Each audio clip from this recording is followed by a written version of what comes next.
Gunung Semeru di Lumajang, Jawa Timur mengeluarkan guguran lava pijar 10 kali pada Jumat pukul 00 waktu Indonesia Barat. Guguran lava pijar ini meluncur sejauh 500 hingga 750 meter. Akibat peningkatan aktivitas Gunung Semeru, sejumlah desa terdampak banjir lahar hujan dan awan panas. Bahkan tanaman petani terancam gagal panen karena mengering dan mati tertutup abu vulkanis. Gunung Semeru di Lumajang, Jawa Timur mengeluarkan guguran lava pijar sebanyak 10 kali sejak Jumat pukul 00 hingga pukul 6 pagi. Lava pijar meluncur sejauh 500 hingga 750 meter dari ujung lidah lava ke arah Besuk Kobokan. Namun luncuran lava pijar masih jauh dari permukiman warga. Hingga kini status Gunung Semeru masih waspada level 2. Pertumbuhan kubah lava ini masih terus ya, karena ini masih membangun terus. Dengan kita lihat sebetulnya suplai masih terusnya dari aktivitas letusan maupun gugurannya masih terjadi sampai saat ini. Yang perlu diwaspadai adalah sebenarnya lahar ya. Masyarakat diimbau tidak beraktivitas dalam radius 1 km dari kawah puncak Gunung Semeru dan jarak 4 km arah bukaan kawah di sektor selatan Tenggara. Selain itu, masyarakat tetap mewaspadai potensi awan panas guguran lava, dan lahar di sepanjang aliran sungai yang berhulu di puncak Gunung Semeru. Akibat dampak terjangan lahar dingin Semeru, satu dusun di Lumajang, Jawa Timur terisolasi pada Kamis sore kemarin. Batu-batu besar menutup jalan sehingga warga kesulitan melakukan aktivitas. Salah satunya jalan menuju Dusun Kajar di Desa Sumberwuluh, Kecamatan Candipuro, yang tertutup batu besar dan abu vulkanis Gunung Semeru. Akses menuju dusun tersebut pun putus total karena tidak ada jalan alternatif lainnya. Tak hanya banjir lahar dingin yang berdampak pada aktivitas warga, semburan awan panas Gunung Semeru beberapa waktu lalu membuat tanaman petani tertutup abu vulkanis. Warga desa Supit Urang, Kecamatan Pronojiwo terancam gagal panen lantaran tanaman mereka rusak pada Jumat pagi. Tanaman petani berupa cabai, terong, tomat, sawi, dan padi tertutup abu vulkanis. Petani hanya bisa pasrah melihat tanaman mereka mulai mengering dan mati. Ini jadinya, Pak. Ya karena debunya lava ini, Pak. Ya jadinya kayak gini, Pak. Jadi mestinya ini mesti gagal, Pak. Gagal panen jadinya ini. Ya cabai, ya padi, ya tomat, kopi, sawi, semuanya Mas tertutup. Petani berharap adanya bantuan penyemprotan terhadap tanaman di ladang mereka yang tertutup abu vulkanis Gunung Api Semeru sehingga bisa mengurangi resiko gagal panen. Tim Liputan CNN Indonesia. Tak cuma COVID-19, bencana alam juga harus siap dihadapi Indonesia. Yang saat ini tengah dipantau otoritas adalah geliat beberapa gunung api di Indonesia. Ile Lewatolo di NTT erupsi akhir November lalu. Kemudian ada Semeru awal Desember. Jadi apa yang harus kita waspadai? Kami langsung akan berbincang dengan para narasumber yang bergabung secara virtual. Ada Bapak Hendra Gunawan, Kepala Bidang Mitigasi Gunung Api PVMBG, Pusat Vulkanologi Mitigasi Bencana Geologi melalui sambungan telepon. Pak Hendra, selamat malam. Selamat malam Mbak Putri. Pak Hendra, terima kasih atas waktu Anda malam ini. Saya juga menyapa Pak Wawan Hadi, Kabid Pencegahan Kesiapsiagaan dan Logistik BPBD Kabupaten Lumajang. Pak Wawan, selamat malam. Selamat malam Mbak Putri. Terima kasih Bapak untuk waktunya malam ini. Saya ke Pak Hendra terlebih dulu. Pak Hendra, bisa jelaskan kepada kami awam, masyarakat awam, fenomena apa yang terjadi dengan beberapa gunung api di Indonesia akhir-akhir ini, Pak Hendra? Jadi sebetulnya kalau kita lihat sejarahnya dari mulai Sinabung, kemudian Semeru dan Lewotolo itu mempunyai sejarah erupsinya masing-masing. Jadi kalau sekarang terjadi bersamaan itu karena kebetulan. Kalau kita lihat misalkan pada Sinabung sejak 2010 sebetulnya erupsi. Dan Lewotolo sejak 27 November kemarin. Ya. Tapi kalau kita lihat sejarahnya dari tahun 97, 2012, 2017 di Lewotolo sudah terjadi beberapa kali krisis. Kebetulan saja erupsinya tanggal 27 November kemarin. Begitupun juga Semeru yang hampir setiap tahun dan menerus itu erupsinya.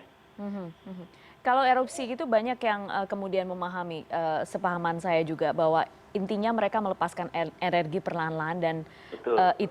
itu baik. Tapi kemudian pertanyaannya sekarang kan kalau misalnya tadi sempat ada pernyataan dari otoritas Lumajang mengatakan Semeru misalnya tetap terus ada guguran, artinya belum energinya belum terlepaskan semuanya. Apa yang harus diwaspadai sekarang Pak Hendra sebenarnya? Nah ini kan peristiwa tanggal 1 Desember itu sebetulnya pernah terjadi sekitar 30 tahun yang lalu. Memang peristiwa tanggal 1 Desember itu langka sekali dan itu sebetulnya sudah kita tunggu, terutama saya sejak tahun 2012. Karena apa yang kita rekam energi kegempaan maupun visual selalu mentok di 4 km. Padahal energi gempanya lumayan besar. Nah ternyata tanggal 1 Desember dengan energi gempa yang kecil terjadi sampai 11 km karena memang fenomena yang sifatnya sesaat. Dan itu menurut perkiraan atau perhitungan kemudian analisa PVMBG itu sudah puncaknya. Betul. Pelepasan Jadi, energi besarnya. Pelepasan energinya karena ketidakstabilan di puncak sehingga ada dekompresi mendorong material yang ada lebih jauh. Itu berbeda dengan yang rutin dari tahun ke tahun, terutama yang saya amati sejak tahun 2012 tidak pernah besar seperti tanggal 1 Desember kemarin. Oke, baik. Saya sekarang ke Pak Wawan, sekarang yang berada di Lumajang. Pak Wawan, seperti apa kondisinya Pak Wawan sejak erupsi besar kemarin? Untuk saat ini, menurut pengamatan dari pos pantau Gunung Semeru yang berada di Gunung Sawur, laporan aktivitas gunung per tanggal 5 sampai pukul 18.00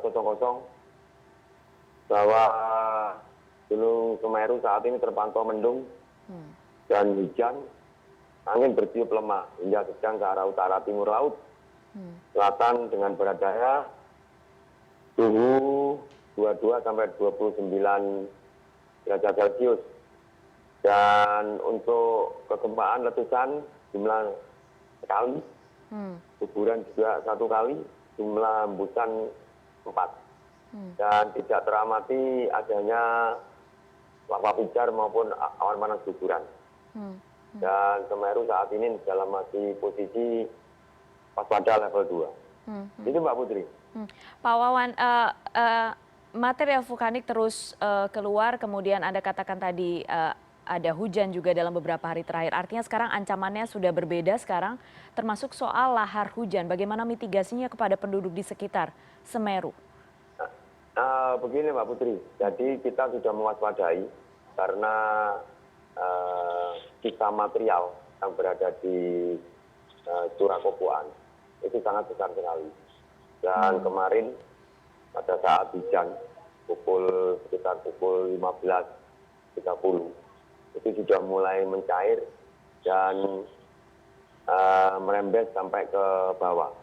Ini karena panas kena hujan sehingga menimbulkan asap. Kita sudah mengantisipasi itu sehingga di setiap sisi bantaran sungai sudah kita persiapkan tim. Kita sinergi TNI Polri, Basarnas, relawan. Di titik-titik yang berpotensi nanti akan ada lahar, itu sudah ada tim beserta armadanya. Dan mereka saat itu sore setelah terjadi itu tim langsung mengevakuasi warga di titik pengungsian yang pertama. Setelah itu terus tim memantau perkembangan daripada lahar tersebut. Alhamdulillah tidak terlalu lama hujan reda, lahar juga berhenti.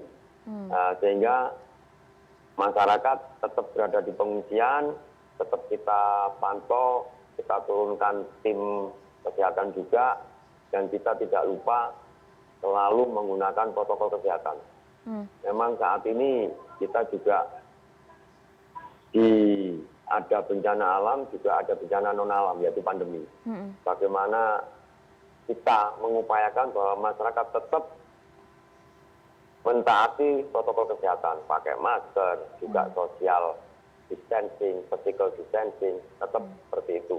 Dan ini adalah tugas berat dari kita, tapi kita sepakat bahwa kita harus bekerja dengan keras dan sungguh-sungguh demi masyarakat supaya tidak resah, dan mudah-mudahan Semeru cepat menjadi aman kembali. Itu Mbak Putri. Pak Wawan, saya juga ingin menggali sebenarnya soal bagaimana di pengungsian di masa pandemi seperti ini. Bisa digambarkan kepada kami social distancing-nya atau physical distancing-nya seperti apa? Tentunya kami tahu, kita semua tahu itu mungkin tidak bisa secara maksimal betul terjadi, tapi apa yang sudah diupayakan sebenarnya oleh BPBD? Betul. Ini adalah tugas berat kita.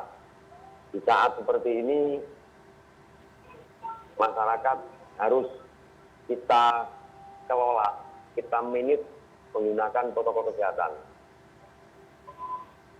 Yang pertama kita menggunakan pengungsian di lapangan.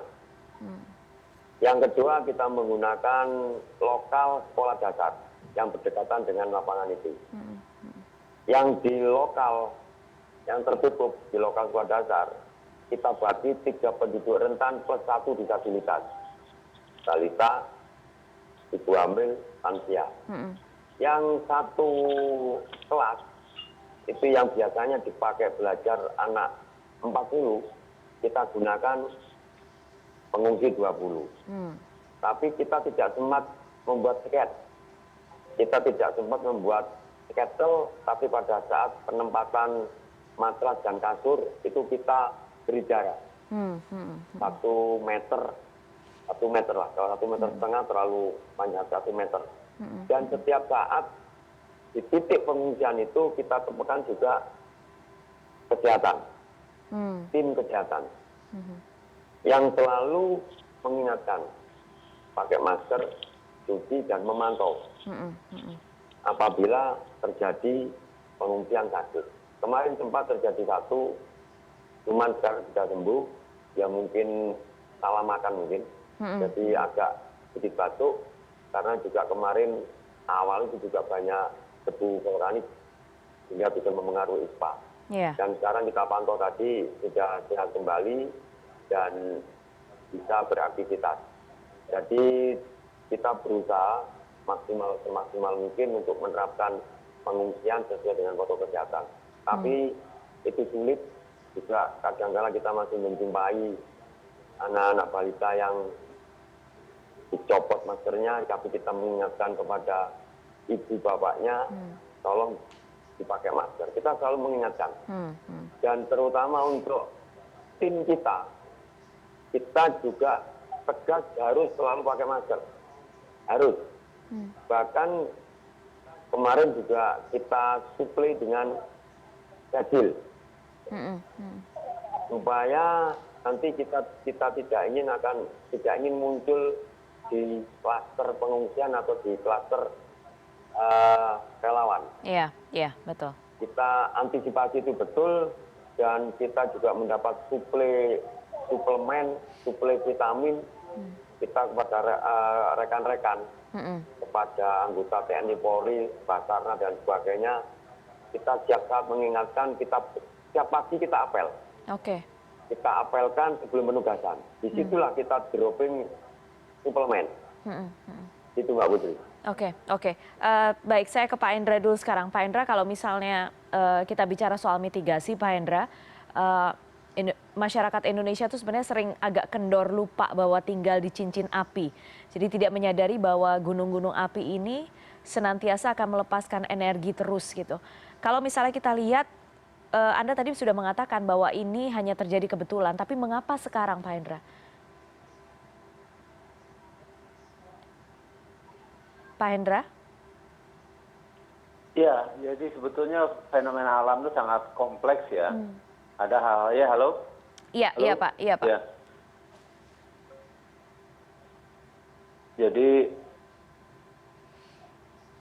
Jadi alat monitoring sebetulnya sudah cukup lengkap yang kita terapkan di gunung-gunung di Indonesia. Tapi tidak seluruhnya fenomena seperti misalkan mungkin saja yang seperti di Semeru ini ada faktor eksternal seperti interaksi antara air dengan aktivitas vulkanik yang di permukaan yang sifatnya bisa melemahkan kekuatan dari batuan sehingga mudah untuk longsor seperti di Semeru. Bukan hanya di Semeru sebetulnya, pernah terjadi juga di Karangetang hal seperti ini dan di Sinabung juga. Oke. Yang akan juga saya gali adalah soal Merapi, Pak Hendra, tapi kita sekarang jeda dulu. Setelah jeda kita akan kembali berbincang. Tetap bersama kami.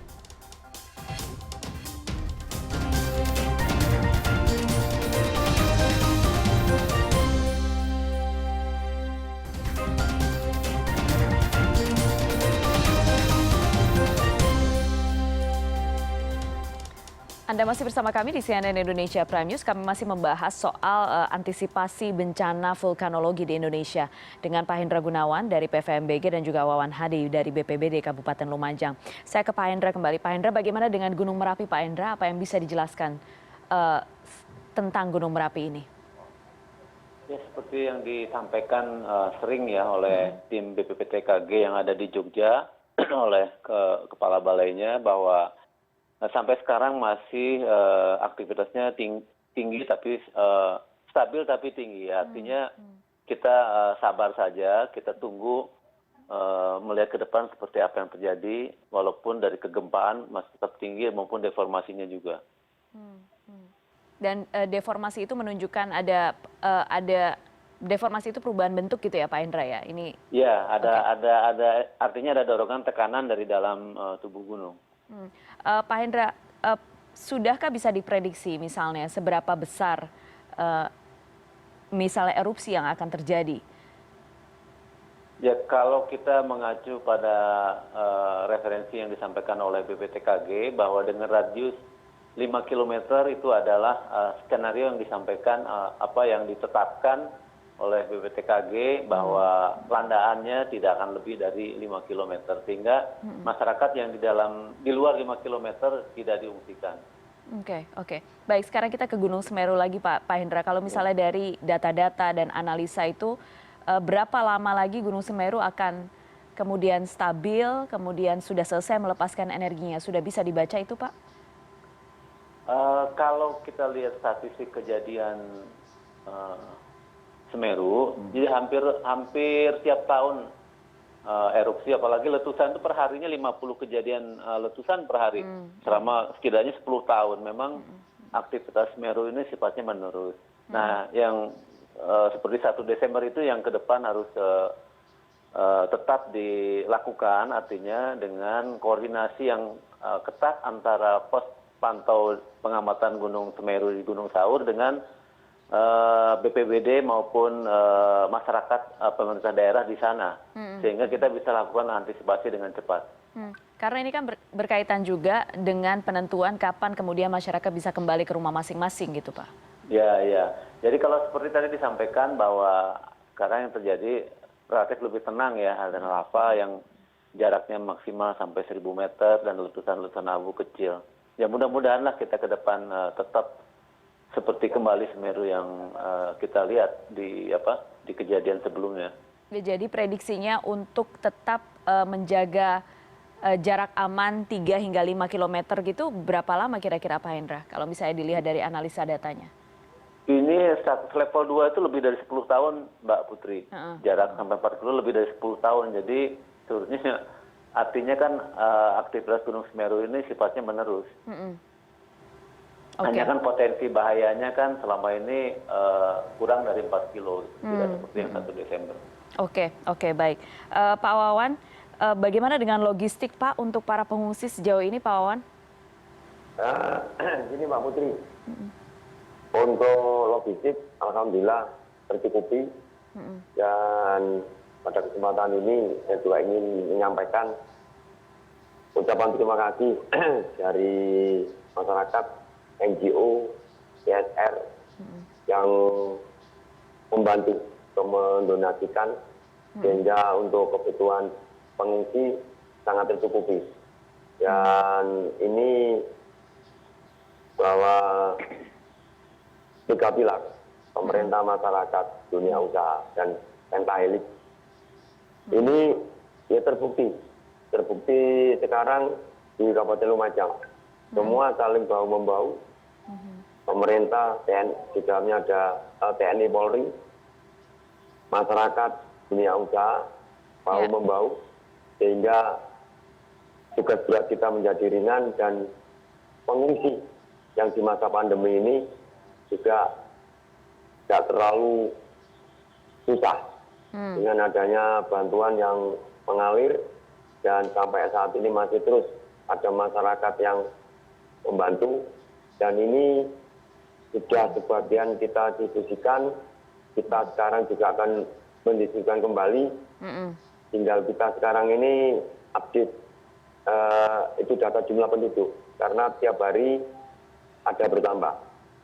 Bertambah Dan terus ya Pak yang kita masa mengungsi? tanggap darurat sampai dengan tanggal 14 di Desember. Mudah-mudahan sebelum habis masa tanggap darurat, Semeru bisa kembali aman sehingga masyarakat bisa tenang, bisa beraktivitas seperti semula. Itu Mbak Putri. Ya, Pak Wawan, kalau misalnya sekarang masih baru sekarang tanggal 5, kemudian katakanlah masih baru 1 pekan gitu ya. Tapi biasanya memasuki pekan kedua itu mungkin sudah ada penduduk yang bosan, kemudian mereka mengecek ternak ataupun kebunnya. Antisipasinya bagaimana Pak Wawan soal itu? Ini sudah kita antisipasi. Jadi warga itu kalau pagi mesti kembali. Kembali ke rumah, bersihkan rumah, ke sawah, ke ladang. Ini sudah kita antisipasi sehingga kita menurunkan relawan dan juga bekerjasama dengan muspika setempat. Juga di situ di desa itu ada yang namanya SKD, Satgas Keamanan Desa. Itu memantau perkembangan penduduk. Dan sore jam 3 semua tim akan turun. Tim akan turun untuk menyisir. Menyisir di yang terutama di bantaran Sungai Surakoboan. Di sini karena banyak sisa material. Di samping itu juga kita menyisir di sawah, di ladang. Adakah penduduk yang masih di luar rumah? Kalau keadaan tidak memungkinkan dan hujan semakin intensitas semakin tinggi, langsung warga kita evakuasi di tempat pengungsian.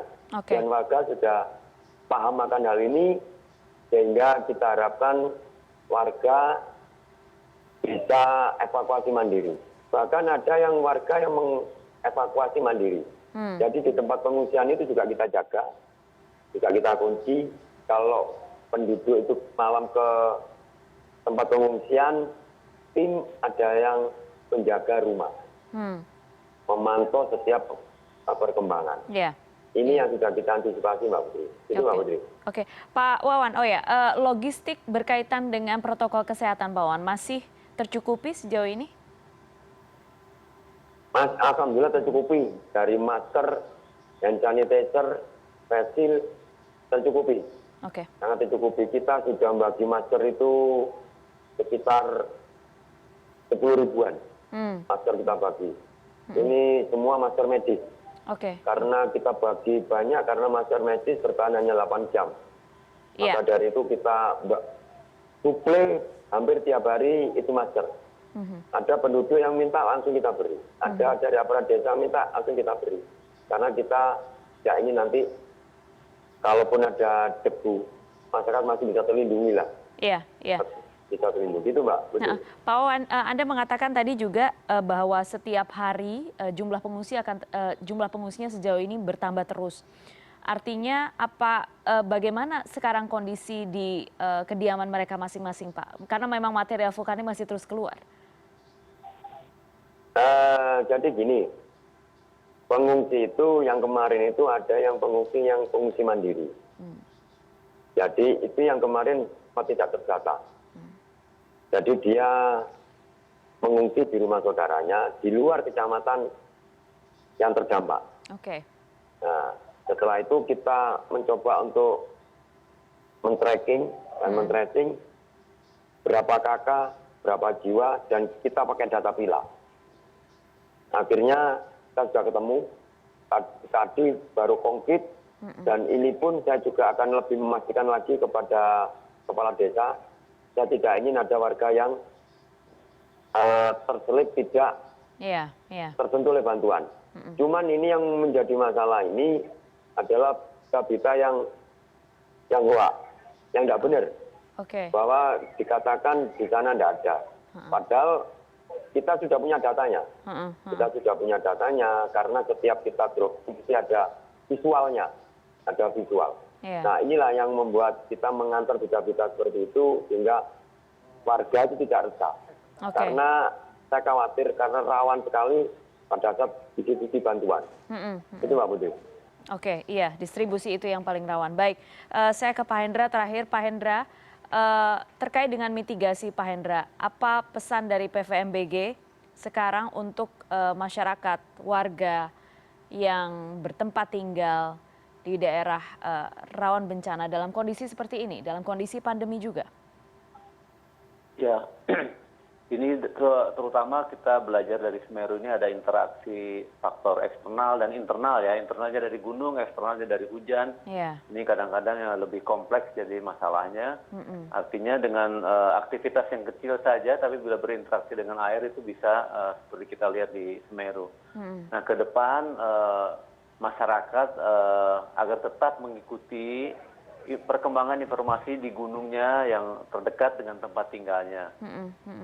Kita sudah menyampaikan ke semua pos di Indonesia untuk selalu menyampaikan baik itu dari peralatan, rekaman dari peralatan maupun dari pengamatan visual seperti di Gunung Semeru adalah pengamatan visual yang melihat awan panas dan langsung menyampaikan kepada pemerintah daerah, BPBD dan masyarakat. Itu yang harus selalu di ini agar masyarakat bisa tetap mengantisipasi. Selain itu bagaimana dengan penerbangan Pak Hendra kalau misalnya kita bicara mitigasi juga? Iya, ini kan untuk gunung-gunung tertentu ya seperti di Dukono maupun di Lewotolok di Flores sana kita sampaikan melalui Fona, jadi itu yang bisa langsung dikirim. Begitu ada terjadi letusan abu, kita kirim melalui Fona dan disampaikan ke semua stakeholder instansi penerbangan untuk melakukan antisipasi. Oke, baik.